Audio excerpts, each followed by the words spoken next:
still no word on a cure for the virus. Report suspicious activity and call 911.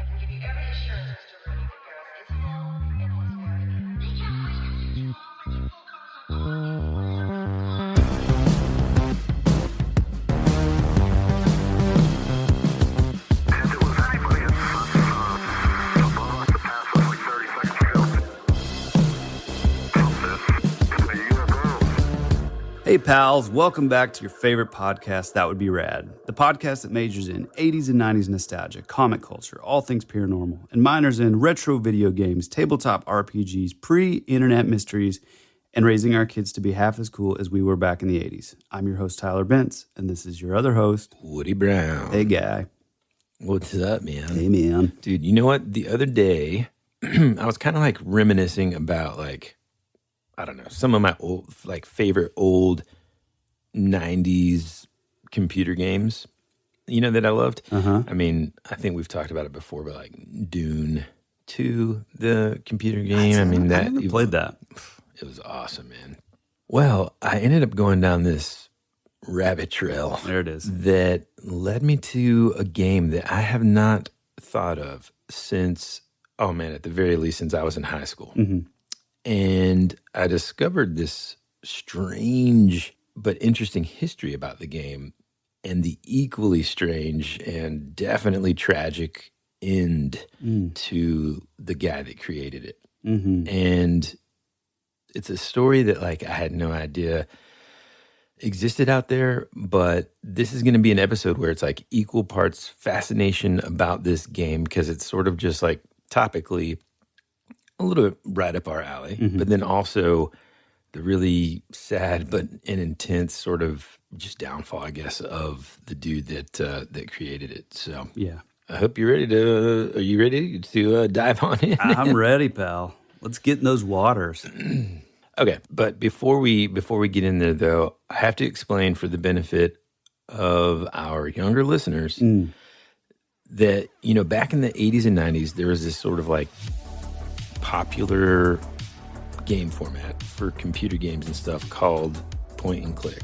Essentially, you would use your mouse to kind of select an area on the screen that was in the world or environment that the game was presenting to you. You would click on it and it would either kind of move you forward or it would let you interact with whatever it was. Now, early on in games like Maniac Mansion. Yes. That's one that we've kind of talked about here before. A really cool sort of game released by LucasArts, or I'd say late 80s. Oh, it was LucasArts, wasn't it? Mm-hmm. Huh. And it was a 2D sort of dot matrix point and click. You had I think it was 6 or 7 characters. You would sort of select them and then make them do different things to kind of solve mysteries in this mansion. What's funny is I vaguely remember the actual game, but boy, do I remember that ad in the back of comics. It was everywhere. Right. It was everywhere. And also, which I don't know about this game really that much either, but I think it's kind of what is it, Five Nights at Freddy's or something? Yeah, I think that's a new one, I think, right? yeah, that's kind of taking that same model of, Although, man, I really think Maniac Mansion should completely come back. Oh, yeah. Well, I don't know. Really cool. I don't know if they can now because of the Freddy's thing, because it's so similar, I think. Yeah, these guys invented. What are they going to do? I mean, yeah. Heck, maybe it's, we might not even know. It might even be by the same developers. Who knows? Or the team. This format actually is still popular in the late 90s and early 2000s with games like Diablo. Oh, dude, I was obsessed. Man, so good, dude. Yeah. And even in a way, I guess you could say World of Warcraft and stuff is still kind of point and click, Well, yeah, but World of Warcraft, I don't know if it's kind of came later. I was into the original Warcraft and then StarCraft, and then I think the World of Warcraft kind of came along. Right. But dude, Diablo, that first one, you'd be up See, I kind of got into it late. I got into Diablo 2. I think is whenever I came in. Maybe I did play part 1. I'm not sure. It just had that weird lute guitar music that was so minory and it wasn't overly dark, but it was kind of weird, so it made it even darker in a weird way, Yeah, that was a good game. It was, man. But like as things kind of evolved, listener, in the 90s and the explosion of like just CD-ROM games in general, we're talking about a time when it's like pre-PlayStation 1, you know? And so game developers are still trying to kind of like figure out just how to take things to the next level, so to speak. It went from like a 2D environment to now like they were using like real pictures and or footage mixed with like more evolved computer graphics and stuff that would create these three-dimensional environments from a first-person viewpoint that you could interact with and sort of point and click your way through these games. I mean, it actually, back then, I know it probably sounds silly to people that are used to more like, I mean, dude, the level of graphics at this point is just ridiculous. But, you know, back then it felt like, oh man, you're actually in this room and you're moving around and solving mysteries. It made things more like, if there was any kind of mystique to the game, it made it like even more kind of like scary for some reason. Yeah, I remember getting which not a lot of people had this, but did you ever have Sega CD? No, I had a friend that did, but I never did. Hey! You still don't have a Sega CD? What are you waiting for? Nintendo to make one? You have seen the games, right? Wrong answer, man. Show 'em!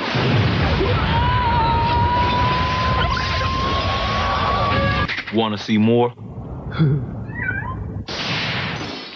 Dude, it really could have been amazing because it basically took your Sega Genesis and then it had this huge like deck platform that you would sort of click into, which had like a CD-ROM. And so you're basically playing through your Sega Genesis through like actual like CD games, which later would become common. But I remember it came with a game called Sewer Shark, which what is it called? It's called Sewer Shark. And it was kind of impossible. It kind of sucked, but it was the first time that, I mean, for me at least, it was the first time that you really saw like actual like video footage. Oh, yeah, of, yeah. You know, like real actors. And it was like mind-blowing. Yeah, man. This is fairly unknown to me, this game that we're going to talk about. But as soon as you started talking about it, it triggered this other memory of another game that I used to play that was also kind of a weird game, but also like pretty revolutionary as far as like 3D and feeling like you're sort of integrated into the environments. And that was the game Myst. Yes, dude. Which, I mean, I would still say that like as weird as it was, like with like the puzzles and problem solving stuff, just the graphics for the time, like I would say nothing touched it at all. I mean, it was next level. It was definitely revolutionary. It's so funny too because, and we'll see why in a few minutes. There's a pretty strong connection here. So Myst came out in like '95, and today we're going to talk about this game called Drowned God: Conspiracy of the Ages.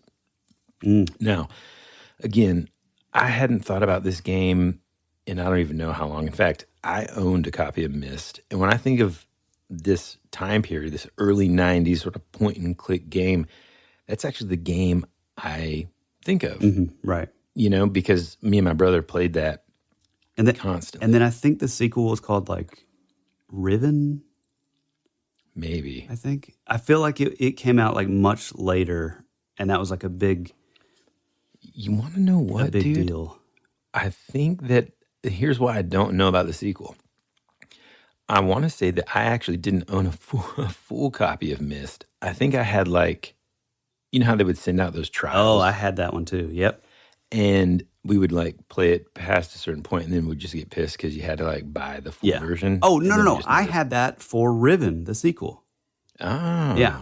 After these messages, we'll be right back. If you're an athlete, you know the greatest motivator of all is the fear of letting your teammates down. After all, a team is only as good as its weakest link. So you owe it to those wearing the same jersey as you to be your best every time you step on the field. That's why there's no vape in team. When you vape, you can expose your lungs to toxic chemicals that can damage your lungs. If you're a step behind, the team's a step behind. Brought to you by The Real Cost and the FDA. Your brain needs support, and new Ollie Brainy Chews are a delightful way to take care of your cognitive health. Made with scientifically backed ingredients like Thai ginger, L-theanine, and caffeine, Brainy Chews support healthy brain function and help you find your focus, stay chill, or get energized. Be kind to your mind and get these nootropic chews at ollie.com. That's OLLY.com. These statements have not been evaluated by the Food and Drug Administration. This product is not intended to diagnose, treat, cure, or prevent any disease. This is Amy Poehler. My new movie, Disney and Pixar's Inside Out 2, is coming to theaters June 14th, and it's making me feel joy and sadness and anger, definitely some disgust, and I think a little fear. Really? But I'm also feeling these new emotions like anxiety, embarrassment, envy, and ennui. It's what you call the boredom. Okay, that one was weird. It's gonna be the feel everything movie of the summer. Disney and Pixar's Inside Out 2, only in theaters June 14th. Get tickets now. This episode is brought to you by Reese's Peanut Butter Cups. In breaking news, leading scientists worldwide are conducting experiments to determine if Reese's Peanut Butter Cups are the perfect combination of peanut butter and chocolate. However, it appears the study was inconclusive, as the scientists couldn't help but eat all the Reese's. Because when you want something sweet, you can't do better than Reese's. Find Reese's now at a store near you. Hey, it's Kaylee Cuoco for Priceline. Ready to go to your happy place for a happy price? Well, why didn't you say so? Just download the Priceline app right now and save up to 60% on hotels. So whether it's Cousin Kevin's Kazoo Concert in Kansas City, go Kevin, or Becky's Bachelorette Bash in Bermuda, you never have to miss a trip ever again. So download the Priceline app today. Your savings are waiting. Go to your happy place for a happy price. Go to your happy price, Priceline. America's future can be determined by our dreams and our visions. It was very intense, bright light. For over 200 years, there have been reports of giant man-like creatures From another dimension, another world, I don't know. The most intriguing mystery on the North American continent. Hey, this is Bryce Johnson from the Bigfoot Collectors Club, and you're listening to Tyler and Woody on That Would Be Rad, because that is rad. So getting back to Drowned God. Now, this is a game that one of my buddies had, and the second I saw pictures of this, again, it was like that flood of memories. I'm like, oh my gosh. Now I'm remembering like these late nights me and my friend from high school would have, like playing this game at his house, you know, eating countless bags of Funyuns and, you know, having some tapioca pudding or whatever. Well, his mom was just like always making tapioca pudding, kind of weird. But anyway, I never really knew everything about this game. I just knew that it was extremely, extremely weird. It was like very dark. And, you know, whenever you're like a young teenager, it's the same reason why like you get into like horror movies and like sci-fi horror and stuff like that. It's like this intriguing thing that you just can't help but dive into. And there was something about this game that made it like seem real. Just to kind of give you a quick sort of, what is this game? So it was a Windows 95 based CD-ROM game that actually came out in 1996. And it was written and created by this guy named Harry Horse, which was actually his pen name. His real name was Richard Horn, but he just used the pen name Harry Horse. He was an English author, illustrator, and political cartoonist. Oh, and by the way, lead singer for a band called Swamp Trash. Trash, wow. Swamp Trash. I looked them up on Spotify. You can't find them on Spotify, but you can find their stuff on YouTube. They're like a Scottish bluegrass psychobilly band that was around from like 87 to 90. Are they cool? So basically the Pogues. I mean, exactly, dude. Yeah. And it's a band that my brother is going to totally be into. Yeah, they're pretty cool. I mean, if you're interested in music nerds out there, go check out their cover of Ring of Fire. It's pretty cool, man. I mean, you can quickly tell if you're not into that kind of thing that, you know, there's no wonder that, you know, it's not on Spotify necessarily, but ouch. He's just like an eclectic, interesting dude. When the game came out, it shot up to the top 10 video game sales in the U.S. like really, really quickly. What? Yeah. And here's the basic premise, okay? Because once you hear the premise, you're going to be like, oh gosh, man, I kind of see how it'd be popular. Mm-hmm. All right. So Drowned God's concept centers around this idea that human history has been manipulated to cover up certain facts. I already agree with it. Yeah. The true history according to the game, is that aliens from the Orion area of space seeded humanity on Earth thousands of years ago and have since guided its development. Wow. An ancient, highly developed civilization was lost millennia ago in the Great Flood. The Library of Alexandria kind of kept a lot of what the game writer Harry Horse called, quote, forbidden knowledge before it was destroyed. Then the Knights Templar, whose membership included like luminaries such as Leonardo da Vinci and Isaac Newton, preserved the information for centuries. Dude, this sounds incredible. I mean, just wait, dude. In the 20th century, the Philadelphia experiment opened a gateway into another dimension. Also, believe that. First, freeing the aliens that Horse refers to as the Legion, and an independent government group spent the subsequent decades in contact with aliens following the Roswell incident. Man. Pretty dang rad. Dude, right? That is amazing. Wow. Which, by the way, talking about the Orion thing, I just followed that link that our buddy Dustin sent us about the Gary Sudbrink thing. Yeah. Which we definitely will talk about. But like doing the a whole episode on it. Yeah. Orion thing, like crazy. Synchronicities abound today. Yeah, dude. Okay.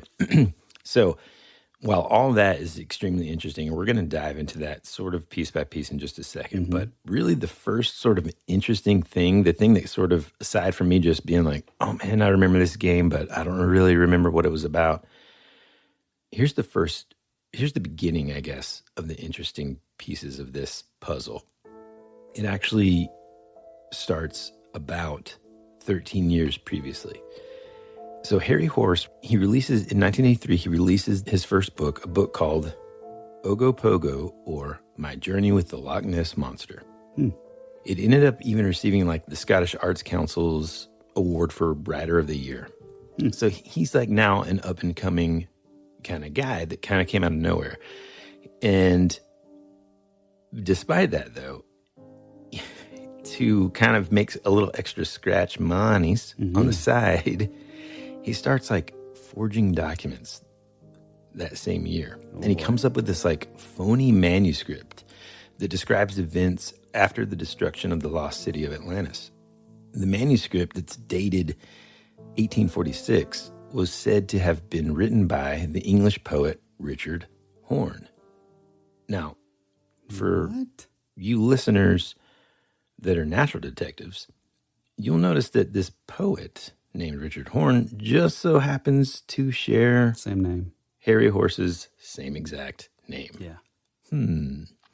By the way, the reason he went by Horse in the first place was that I think at some point in school, someone like mispronounced his name, kind of like calling roll or whatever.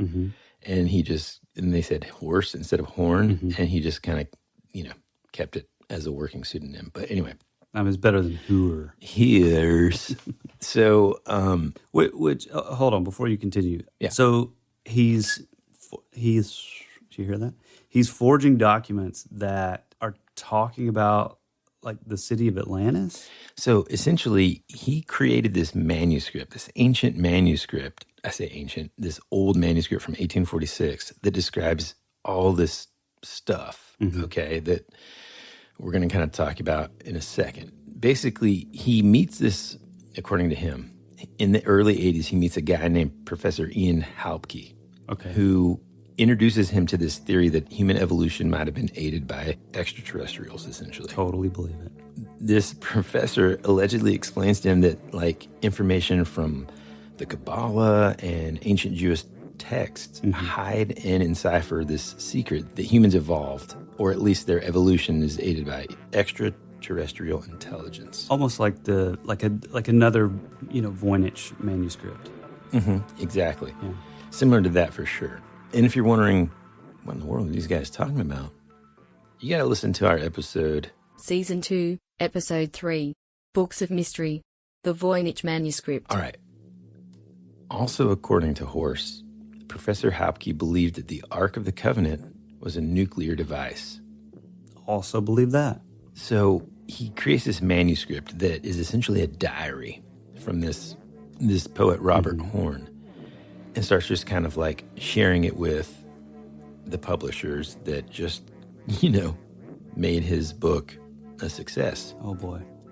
Initially, the manuscript's like believed to be genuine. I mean, people are like matching dates and times and, things that happened during those dates and times that kind of coincide with some of the entries in this diary. There's predictions and prophecies and all this kind of stuff that this poet makes that have now since come to pass. And the experts that are kind of like looking at this manuscript are kind of like, this seems genuine. He ends up kind of, this Edinburgh bookshop just kind of pounces on it and buys a copy. Well, his hoax is quickly uncovered because part of the manuscript has these like illustrations. These illustrations are done in his very like sort of signature style. And so people start to question it. They investigate it further. And essentially he's just like kind of ostracized after this. So fast forward to 1995, Harry Horst is playing the video game, or the computer game, Myst, and thinks, holy cow, I think this would be a perfect way to present this story, this idea. And so that's kind of like how he gets the idea to turn it into this computer game. And thus, like, that's how Drowned God was initially sort of created. Man, I mean, listening to that story, I mean, man, I really wish that there was a way to like, I wish he had written like the book for this because like, I mean, what a cool sort of, hodgepodge of like cool ideas to. Oh yeah, man. Well, and like, so he ends up like approaching this animator, this guy named Alistair Graham, who started working on it together. They used another guy to kind of come up with some of the puzzles and stuff. I mean, if you really kind of break it down, if you take all the lore out of the game, it really is like he just used these themes and put it into Myst. Yeah. Again, like in terms of plot and stuff, Drowned God really takes a lot of inspiration from the Kabbalah and tarot cards and the premise, again, that all of human history, everything from the Illuminati to Roswell and aliens, is all based on the fact that there's a gigantic conspiracy and a cover-up that everything, including humanity and stuff, were created by these ancient aliens. I mean, dude, honestly, when you start thinking about it, it's like, this game would be massive right now if it came out, right? Oh, yeah.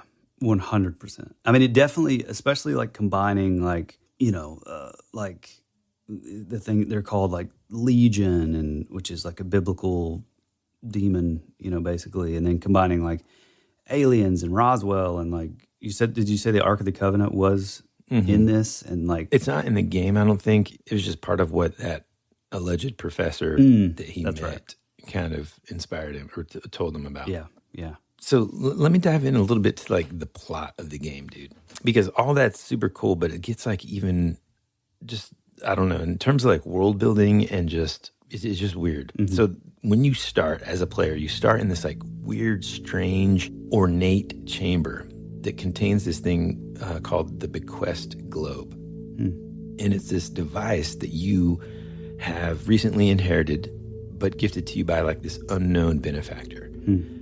The globe essentially is this giant brass cylinder full of gears, fronted by like a clock face made of like these sliding and rotating plates. So steampunk, basically. Yeah, kind of, yes. Yeah. Comprised of this like 22 Roman numerals, which represent the major arcana, with the Kabbalistic tree of life in its center. Oh, then it's a nod to the Antikythera mechanism. It sounds familiar. But I'm telling you, dude, I remember playing this. And when my buddy presented it to me, he's like, dude, okay. It wasn't like, hey, this game's premise is da-da-da-da-da. Mm-hmm. It was, hey, man, this dude found this ancient manuscript. This is the game to try to solve the puzzle. Oh. You know what I'm saying? Dude, and I'm like, oh, man. Saying that, like I had, you know how you talked before about like you saw something and it brought like this flood of memories. Mm-hmm, mm-hmm. I don't know if it was this game, but as soon as you just said that, I feel like I was at least sort of adjacent to this game maybe as a kid. I never played it, but like, man, that sounds so familiar of like, yeah. Oh, there's actually this like knowledge. And again, I don't know at the time, I would have had no idea about what you're talking about, but like there's like this knowledge and you have to like beat the game to actually get it. Like maybe kids at school were talking about it, or man, that sounds so familiar. It's that same kind of like youthful idea that could be a reality. Right. Which is a little bit more advanced. It's just like, so intriguing. Oh man. Yeah. Oh gosh. We bought a copy of this game and we might be able to solve this mystery that everyone's wondering about. I mean, it's clearly like sort of a scam move, but it's just as intriguing to me now as a 40-year-old than it would be for sure. to me as a teenager. Yeah, for sure. It's awesome. Yeah. So like when you're in this lobby, dude, it's so creepy. And I'll try to see if I can find the audio somewhere online so that we can put it here. But does it look bad or is it? I mean, it looks like an early 90s computer game. But there's like parts of it, dude, that are so freaky, man. Huh. Like, okay, so this voice like rings out and it says that, "Welcome, my friend, to the Bequest Club. My gift to you. I have waited a long time for your return to this place. Go bravely on your journey and use well your intuition and your wit.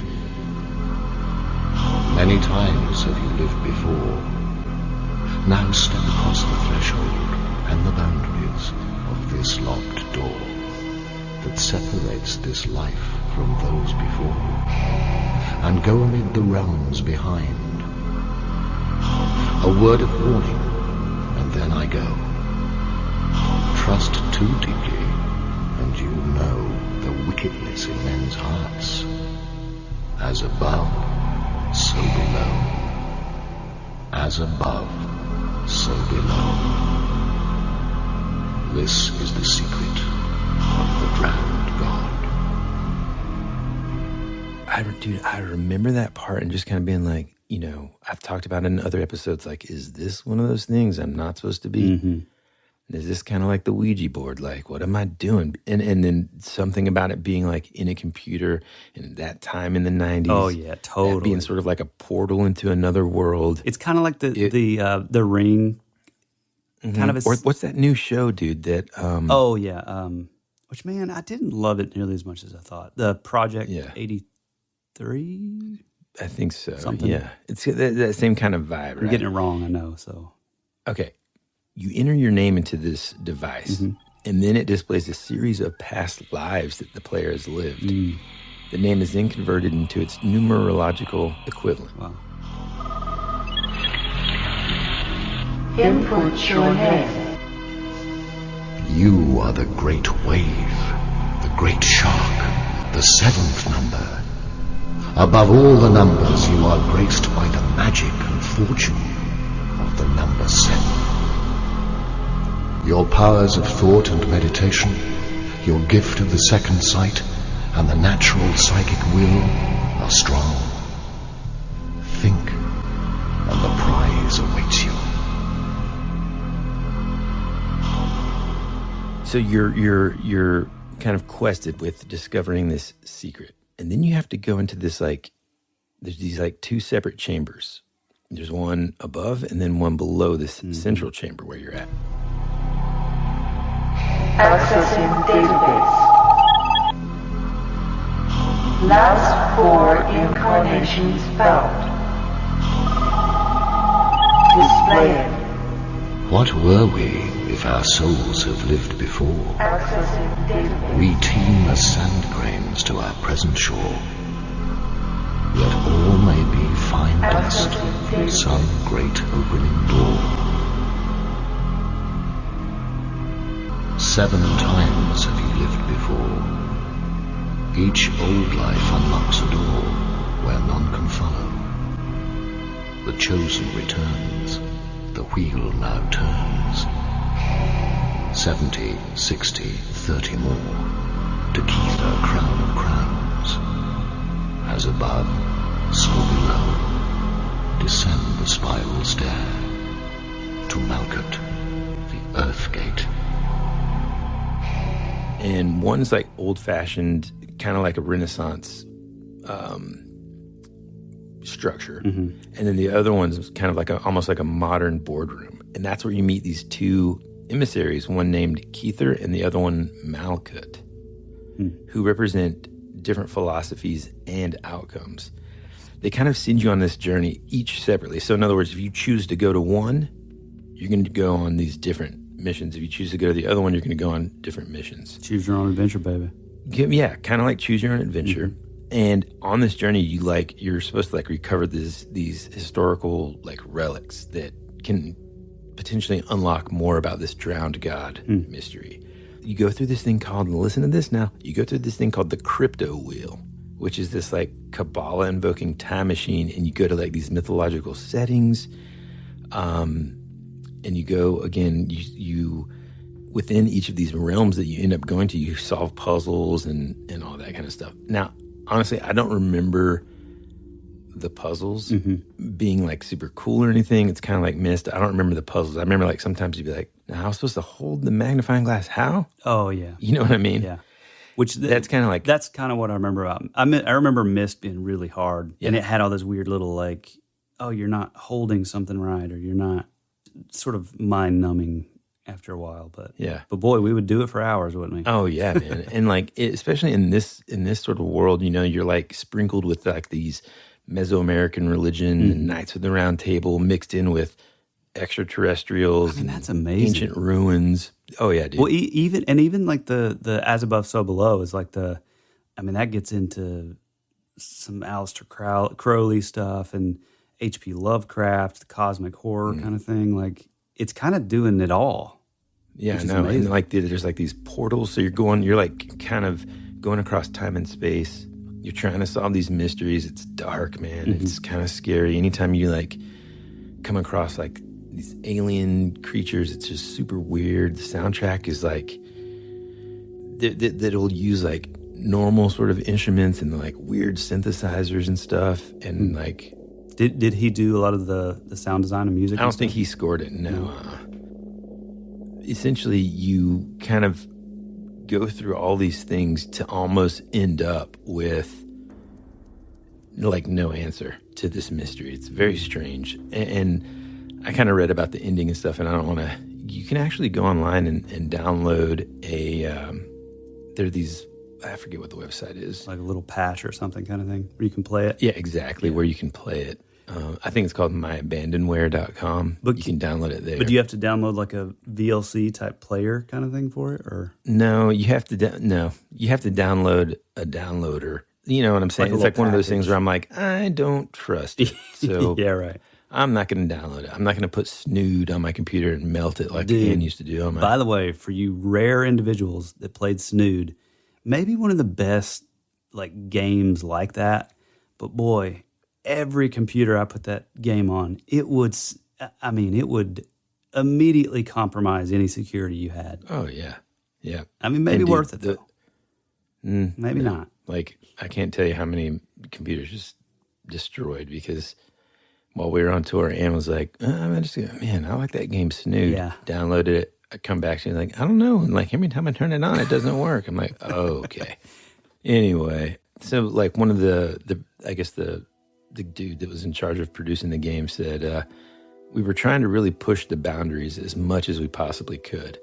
What I thought was interesting now is that a number of things that were predicted have pretty much come true. And I think that we were talking about pulling together all these conspiracy theories. Even now, he said, it's very, very relevant.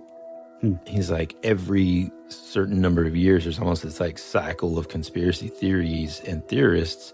They're going to come back into, the public eye kind of thing. And he's just like, we kind of wanted to capitalize on that and use that as sort of like the basis and the foundation of this game. I mean, this guy had to be an Art Bell fan.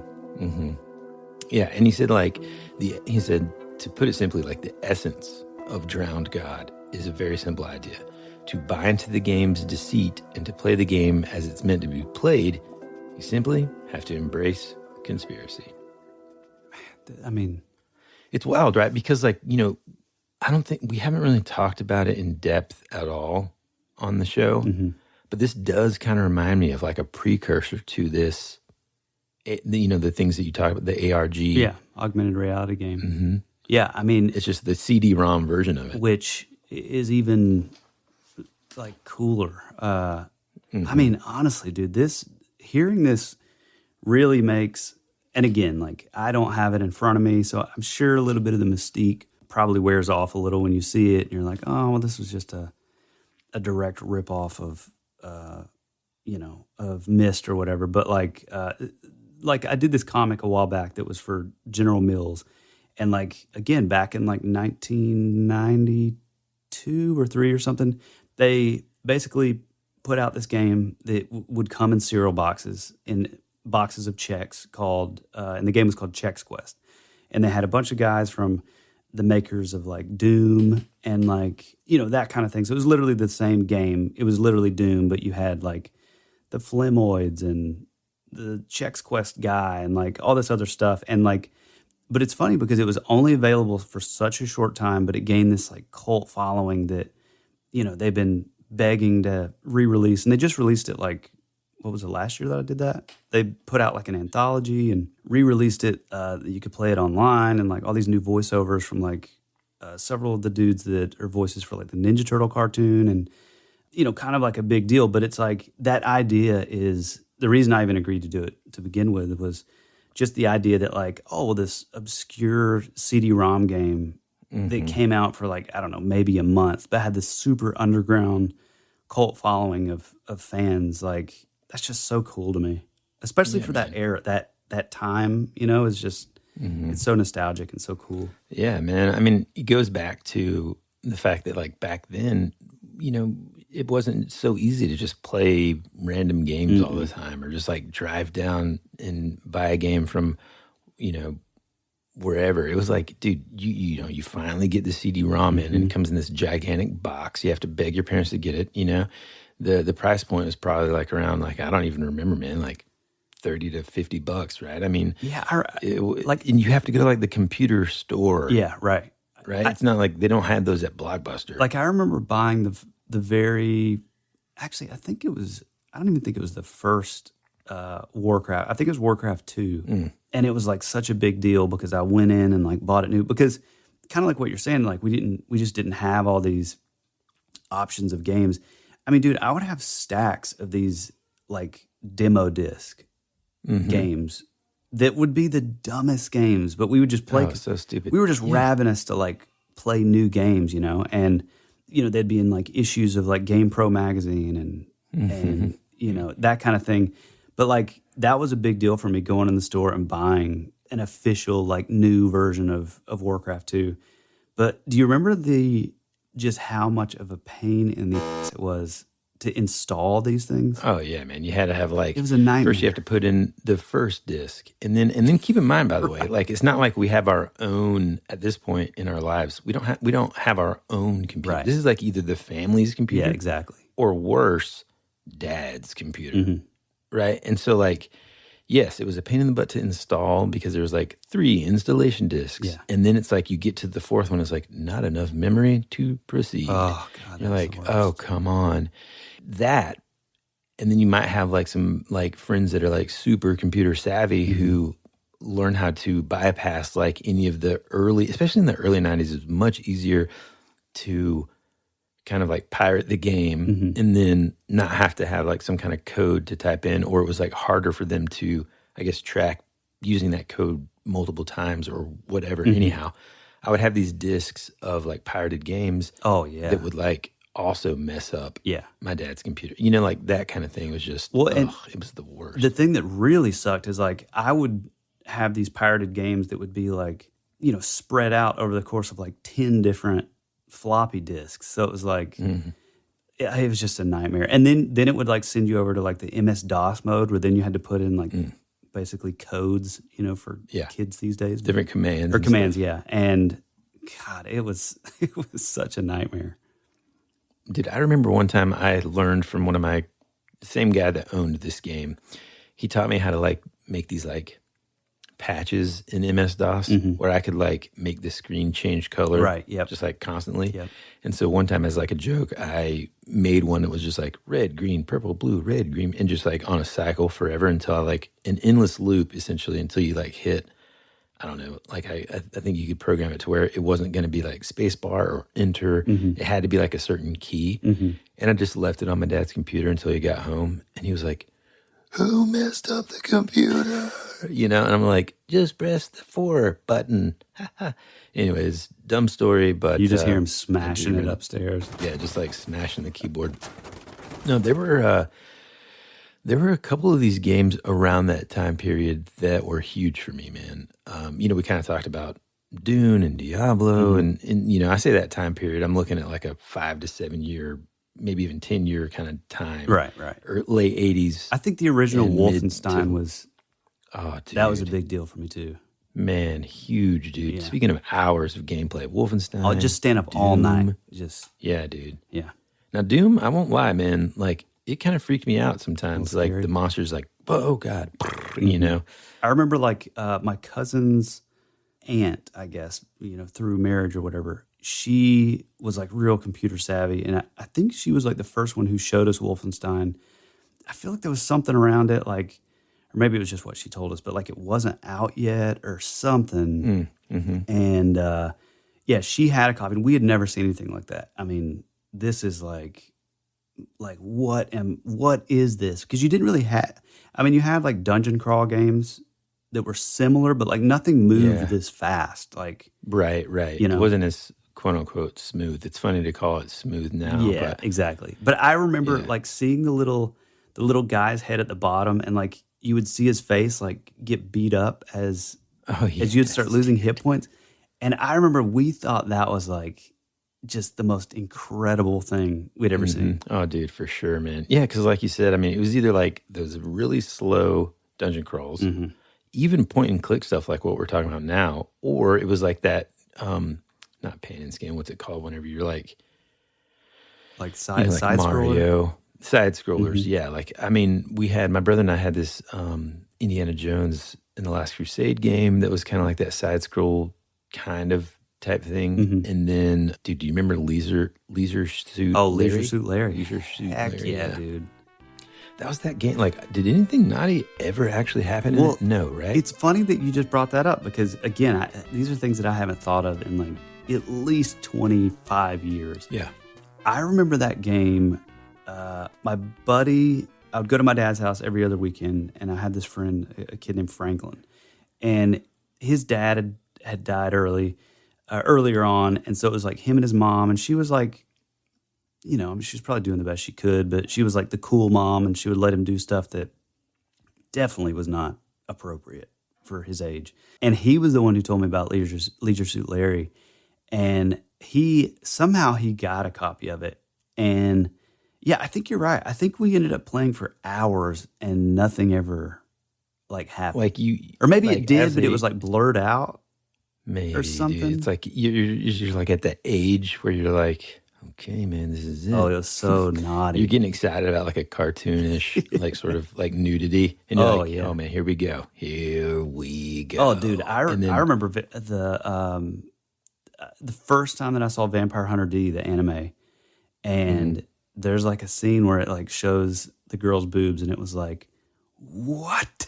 It was just because I mean, you know, of course, all American or Western animation, like you're not going to see somebody, you know, you're not going to see nudity. So yeah, gone are those days. Well, now we got to worry about a lot of other stuff. Way worse. Yeah. I do remember, like, at school, we had a couple teachers that would always get into, remember those, like, they were like your, like, Civilization games? Yeah, Civilization or, of course, SimCity. Age of Empires, I think. Is that right? It sounds familiar. There was one that was like a Civil War. Yeah, oh, yeah. Kind of like strategy game. Yeah, I mean, they were all sort of that same strategy. But I think the Civilization one, it was like a really big game. I remember I could never play it because I didn't have like a big enough computer, but it basically would start you out as like a caveman and you would work through history, which is pretty cool. I mean, yeah, it was really cool. We had that game. Now, did your butler like mine for gold during the day while you were at school? And like grind to get all the iron ore and stuff? No. Oh. So Drowned God was published by this company called Inscape, which kind of sounded familiar to me, but they didn't really make much else. Yeah. I think they had like a couple of games, but dude, back in the 90s, dude, the publishing company was Blizzard. That's Warcraft. I mean, yeah, dude, Warcraft. Oh, well, duh. We were just talking about Diablo. Oh, that is Blizzard. That's right. Yeah. StarCraft. But anyhow, I mean, this again, like this is the reason I wanted to talk about this game was a few things. One, in hopes that like there are some fellow early 90s computer game dorks like us that may have played this game and like may have gotten to the end and that kind of thing. I never did. We would always kind of just like stay up really late. It's funny, you talked a little bit about like maybe if you went back and looked at it, it would seem kind of like, oh, this is just a ripoff of Myst. It's really not like that aesthetically, man. It's very dark, very like spooky in certain areas. I remember download it, man. Is that? Yeah, no, man. I mean, there's got to be. I bet there's like a YouTube like playthrough. Like there's like thing, videos. Yeah, man. Hopefully there is one so that you can kind of see it because it is.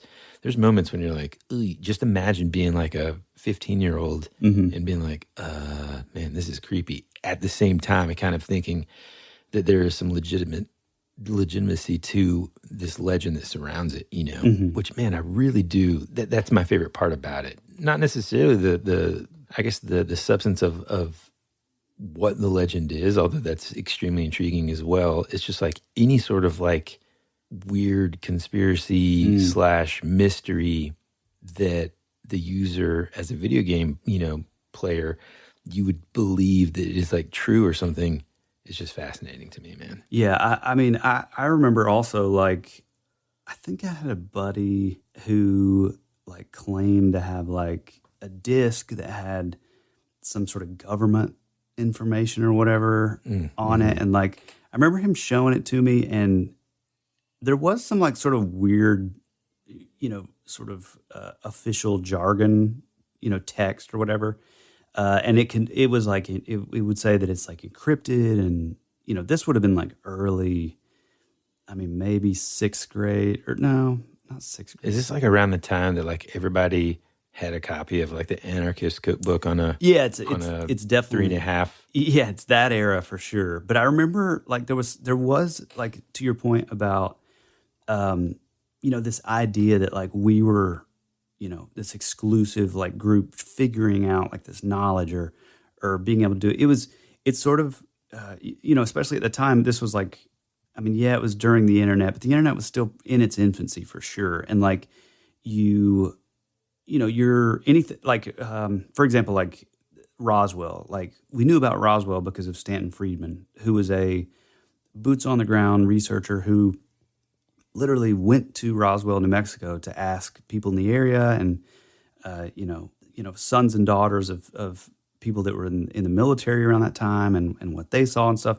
And so this was the first time that like, suddenly that idea that like, oh, I could sort of be a researcher and I could uncover these like clues without having to like, and we're kids. It's not like we can hop on a plane to Roswell and right. Like, go to the library and look through microfiche and stuff. It's like suddenly we kind of had that feeling of like, oh man, we can like discover these like these things, like through the internet, through computers and stuff. And I think that's really cool. I mean, I don't know of any other generation that, will kind of have that same feeling, but I think our listeners, we're probably all in the same boat. Yeah, man.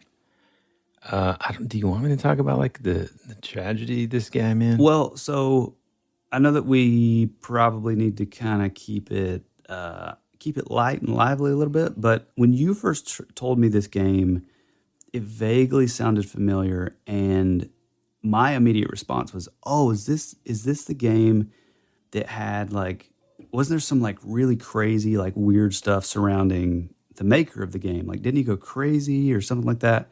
And that was kind of all I knew.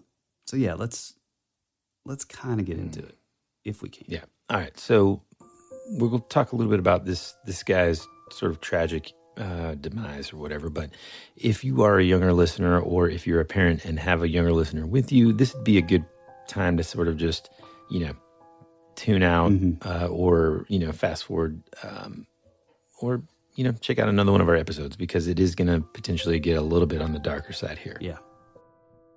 So basically, unfortunately, this guy kind of ended up in a tragic downfall. And what I mean by that is he is just another one of those sort of like potentially like mentally tortured artists, man. He had a lot going on in his life. His wife ended up getting multiple sclerosis, and eventually like it was going downhill so much that, she was terminal. And, initially what was kind of in the press when they were found dead, it was kind of told to the press that, it was a part of a suicide pact that they had made.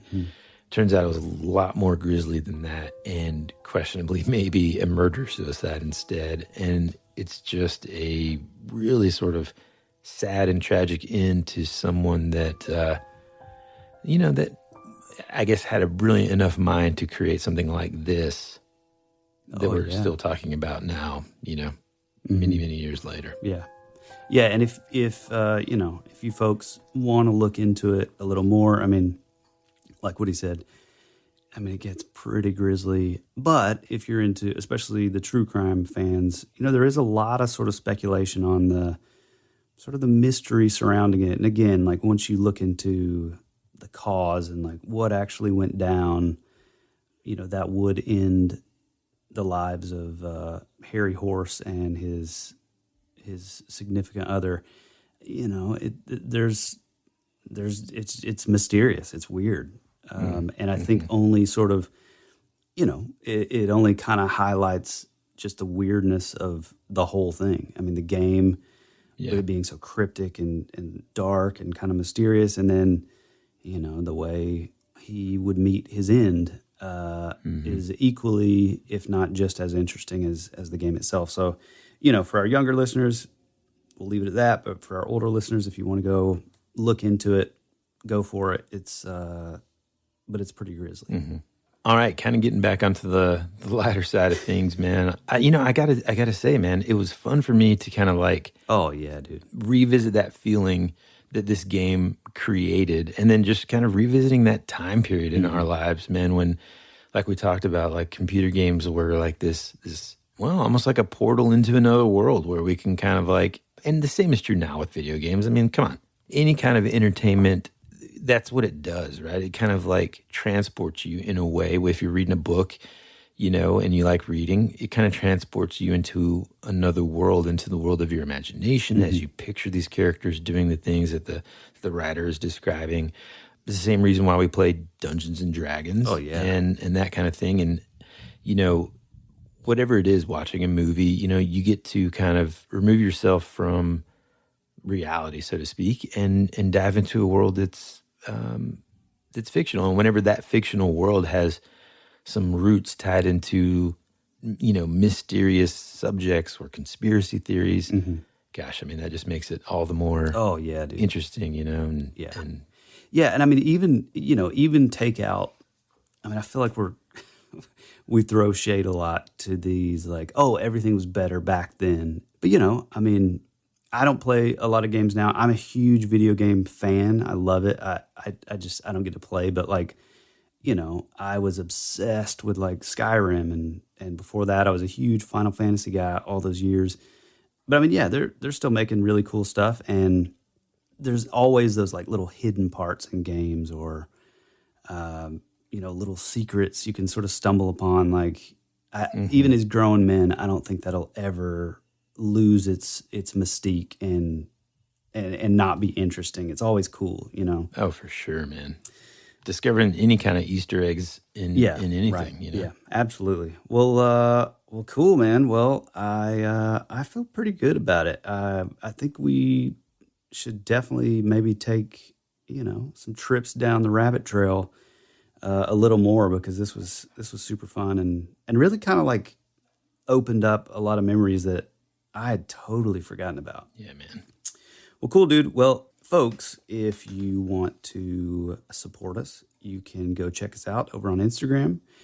Jump in the comment sections. Tell us about like old games you used to be into in the 90s, or I mean, heck, anything secret or like, Easter eggs in this game, or, something weird over here, maybe something we haven't heard about. We'd love to hear about it. Feel free to jump in the comments or send us DMs. Again, we always ask about, for folks to send in their stories, their local urban legends or ghost stories or cryptids or whatever. We're fascinated with that, and we love the like anthropology of it all and collecting these stories. There's probably nothing that we love more, than that. So if you do have one of those, feel free to shoot us a voice memo or write it out in a giant essay form, if you will, and shoot it over to thatwouldberadpod@gmail.com. You can buy us a coffee, buy some merch. There's going to be new merch coming out soon for the second annual Camp Rad Strangeness 2022. Really looking forward to it. And I think that's about it. What, do you got anything else? I think that's it, man. All right. Well, we love you. We appreciate you. And as always, be rad. That's the way it goes.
Time where I just needed some sunshine. You were already dead, for you became a ghost. You always said our future would be a parade of flowers, but now all that's left is a single rose. That's the way it goes.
Oh my God. Hold on, dude. Can I? Well, never mind. Go What? ahead. Get into it. Just talk about it. Oh man, I did the worst thing ever last night. It breaks my heart. The worst what? Worst thing ever. You sharded again. No. Again. Okay. So when anybody uses our Apple remote for our Apple TV downstairs on our main TV, somehow, I don't know if it's because I have like the remote app on my phone or whatever, it gives me like this like alert and I can like actually type into it. I think I told you that like one time Woodrow was like in the other room. We were getting ready for like church or something. He was watching TV and it popped in my phone. I knew he was there searching for something. So I just typed in, "Hello, Woodrow." And then it was just like dead silence out in the living room. And he's just like, "Hey, Dad." And then I told him, "Oh, I'm just kidding around." Well, last night, dude. Oh, no. Oh, God, it's so sad. Jane was like trying to search for something on the Apple TV. And so I started typing. I'm like, you thought, "Hey, let me do the same trick." Like, yeah. And I was like, "Hello, Jane." She's like, "Huh." And she's like, "Hi." And anyways, dude, she goes into this friendly conversation with this thing. It was super adorable. She would like ask the TV questions, send it to me. I know the answers. And she's just like, "Oh, I can't believe it." Finally, dude, she was getting so excited that it was kind of like, uh-oh. Oh, no. Yeah. Like this, what do I do? Yeah. So I tried to like get out of it like, well, I can't always come to visit, but, and then I'm like, well, is this weird? Like, you know, is she gonna like chat with some weirdo online? Yeah, because she, you know, that what I'm was saying? my first So, thought. Yeah. So then I was like, finally, like towards the end, she said something. I was like, I've got to go. And she's like, "Why?" And I said, "Because my mom says it's dinner time." She's like, "Well, are you going to come back to me?" And I was like, oh no. God.